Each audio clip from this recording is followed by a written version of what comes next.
നമുക്ക് ഇന്നൊരു സോസേജ് കറി വെക്കാം. ചെറിയ രീതിയിലൂടെ കിടന്ന് ഫ്രൈ ആവട്ടെ. വെളുത്തുള്ളി ചെറുതായിട്ട് അരിഞ്ഞു കൊടുക്കാം. ഇനി ഇച്ചിരി ഇഞ്ചി കഷ്ണം അരിഞ്ഞ് അതിൻ്റെ കൂട്ടത്തിൽ ഇടാം. എണ്ണ ഒഴിച്ചിട്ടുണ്ട്. ചൂടായ എണ്ണയിലോട്ട് നമുക്ക് കടുക് ഇട്ട് കൊടുക്കാം. അത് കഴിഞ്ഞ് ഇഞ്ചിയും വെളുത്തുള്ളിയും സവാളയും കൂടെ അരിഞ്ഞത് ഇട്ട് കൊടുക്കാം.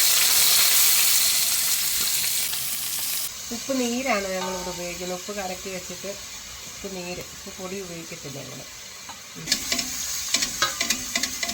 നാട്ടിൽ നിന്ന് കൊണ്ടുവന്ന കരിയാപ്പല 1 വർഷമായതാണ്. നമ്മൾ കഴുകി എല്ലാം വെള്ളം കളഞ്ഞ് ഗ്ലാസ് ബോട്ടിലിനകത്ത് ഇട്ട് വെക്കുന്നു. 1 വർഷമായതാണ്.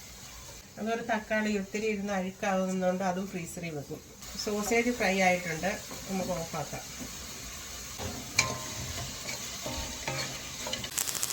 ഫ്രീസറിൽ തക്കാളി വെള്ളത്തിൽ ഇട്ടപ്പോൾ ഇച്ചിരി കട്ടിയിൽ നമ്മൾ ചെറുതായിട്ട് അരിയുക.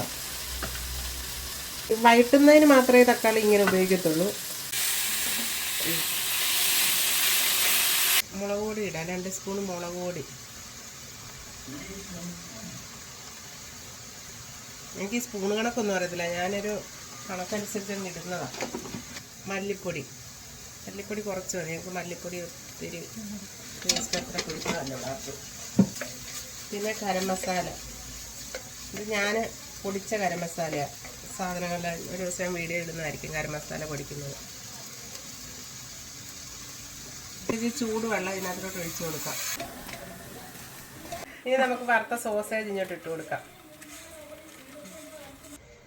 ലേശം ഉപ്പ് നീരോട് ഒഴിച്ചു കൊടുക്കാം.